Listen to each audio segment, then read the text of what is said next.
Hello friends, Covid ఇంట్లో వంటలు chicken Sania. ఇది కోవిడ్ రెసిపీ కాదు, చైనీస్ రెసిపీ. స్క్రీన్ పైన ప్లే అవుతున్న వీడియో పంపించి ఈ విధంగా అయితే చేయమన్నారు. ఫస్ట్ కోళ్లకు సాల్ట్, పసుపు వేసుకొని కొద్దిగా మిరియాల పొడి వేసుకొని బాగా కలిపెట్టుకోవాలి. ఇలా మ్యారినేట్ అయ్యాక ఇప్పుడు ఒక ప్యాన్లో ఆలివ్ ఆయిల్ వేసుకొని మనం మ్యారినేట్ చేసుకున్న చికెన్ని ఒక్కొక్కటి ఈ విధంగా బాగా ఇరుపక్కలా కాల్చుకోవాలి. ఇప్పుడు ఇంకో పెద్ద డీస్ లాంటి ప్యాన్ తీసుకొని దాంట్లో కూడా ఆలివ్ ఆయిల్ వేసుకోవాలి. సన్నగా తరిగి పెట్టుకుని వెల్లుల్లి ఇవి కొంచెం లైట్ గా వేగిన తర్వాత అయితే ఉల్లిపాయలు వేసుకోవాలి. ఇప్పుడు మనం వేయించుకున్న చికెన్ అంతా వేగుతున్న ఉల్లిపాయలు ఇలా పరుచుకోవాలి. ఇప్పుడు మనం కట్ చేసి పెట్టుకున్న క్యారెట్, ఉల్లగడ్డ ఇలా రౌండ్ గా కట్ చేసి అయితే ఇలా వేసుకోవాలి.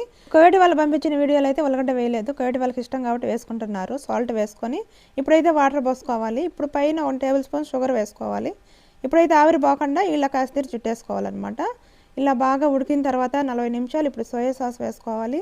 అలాగే స్వీట్ చిల్లీ సాస్ ఇవన్నీ వేసుకొని బాగా కలుపుకొని ఇలా ఫిరిన్లో అయితే పెట్టుకోవాలి. ఇరుపక్కలా కాల్చుకున్న తర్వాత అయితే బయటికి తీసుకోవాలి. అంతే. దీంట్లో వైట్ రైస్, డక్కు చాలా బాగుంటుంది. Please subscribe.